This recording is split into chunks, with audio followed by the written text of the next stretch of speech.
Hey everyone, this is Corey Oyhus at Round Rock Honda Videos for You. I just wanted to go over the navigational system in the EXL CRV. I made a video previously on the exterior and interior. I wanted to be able to pay a little more attention. This feature is quite in depth. There's a lot of things going on with the navigational system. First and foremost, you do have a backup camera standard on the CRV, any of them. You can get the LX, the EX, even the EXL.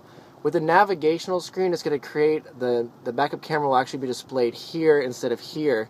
So it actually gives you a bigger display. We can see that we have grid lines here. This is amazing because some cars just give you just the screen. Not very helpful. This is actually extremely helpful.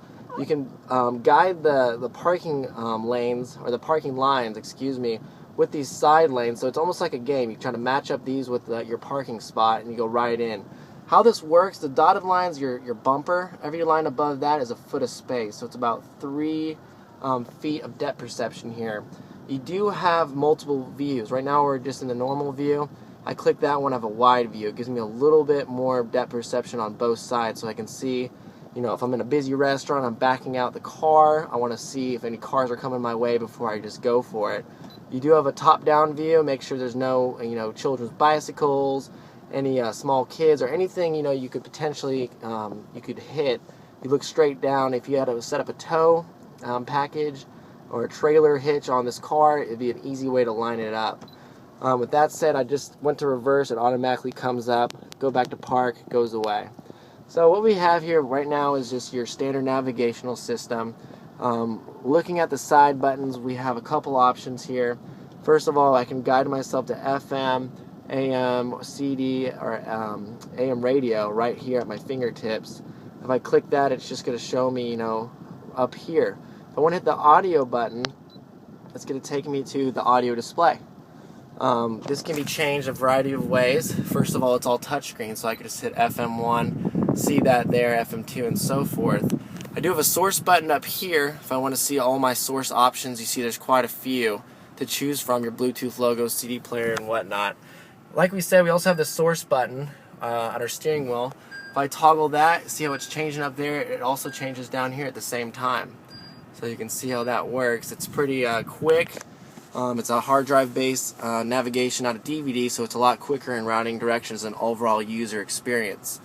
If I go over here on the right, I have my phone button, which is how to set up my Bluetooth. I'll have to get someone else's camera involved so I could show you how to sync that up.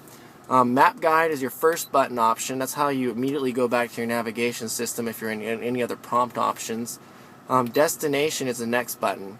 This is how you route different places you want to go. You can put it in by address. If you have saved addresses in your book, you could do that. Previous destinations, and then place name or category or your go home. Go home feature is awesome. You can sync up your home address, click the voice talk button. I would say, click it, go home. That's all I'd say. It would route me right home no matter if I was lost in Detroit or here in Austin. If I click the Destination 2 menu, I can search places by phone numbers, coordinates, or even intersections if that's all you have to use. This is amazing. This place category, so many times, how many times have you been in a situation where, hey, where do you want to go eat tonight? I don't know, what do you want to eat tonight? So go to your navigation system, get in the car, click place category. You can search places by, exactly like it says, categories, banking, community, emergency, shopping, travel. But our example, we're using the restaurant feature, okay? So I'm not going to hit that. I'm going to hit cancel and hit the restaurant. So now it gives me all types of restaurant options. What do I feel like? Okay, let's go get pizza or seafood. Looking for seafood, we're going to sort by distance to travel because we want something close. It gives you all the options in your vicinity. If I go ahead and click, Sam's Boat sounds good. I'm going to see, I can save that as my address book. I can route that or set as destination. I'm going to set as destination. You can see how quick it is. It's almost like a couple seconds and you're ready to route. Highlighted route, then the route guidance will start. It said route guidance will start. So what that means is up here is going to give you turn-by-turn directions. Down here is going to show you where exactly you are. It's pretty intuitive system. It's it's really hard to get lost when you have a navigation system here. If I want to cancel my route, I just went back to destination. I'm going to cancel my route so it doesn't tell me to continue on my way. The next button we didn't look at was info under destination. what we have here, we have a trip computer setting. It's going to take you through your instant fuel economy or average fuel economy. If you remember, we had the instant fuel economy or the average fuel economy reader up here, and we also have one on our IMID display. It's going to show me my range before I run out of gas, my average fuel. So I have three different ways to watch, what kind of gas I'm spending. This car as is 23 miles in the city, 31 on the highway, which is pretty formidable for a compact SUV.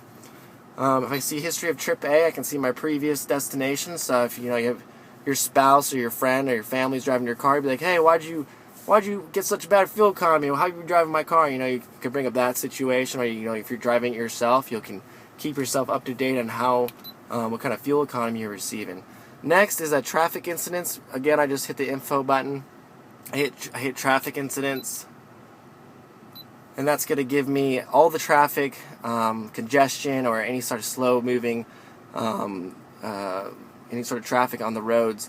And it's going to help me route around these areas because I can check this out before I go to work, make sure I'm not going to run into anything that might make me late to wherever I'm going. So a lot of cars nowadays, they charge for traffic updates. Honda's going to give this to you. It's included for free with your car.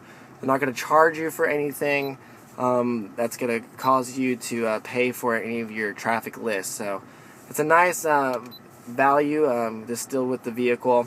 You also have your clock, your voice info. This car has voice commands where you can speak to the system. There's a variety of different things you can say.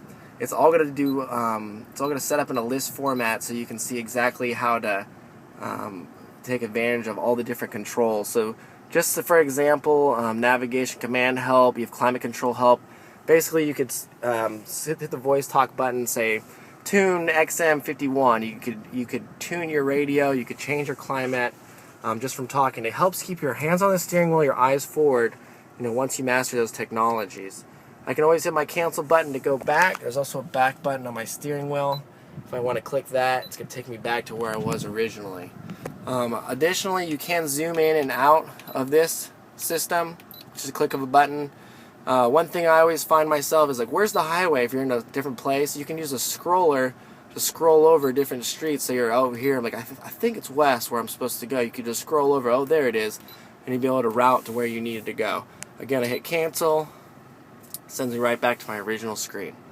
You have a button here that also is going to dim the brightness. You can have night mode, which goes on automatically. It makes it awfully dark so that you can have less light distilling in the cabin, so you can focus more on the road and what's going on.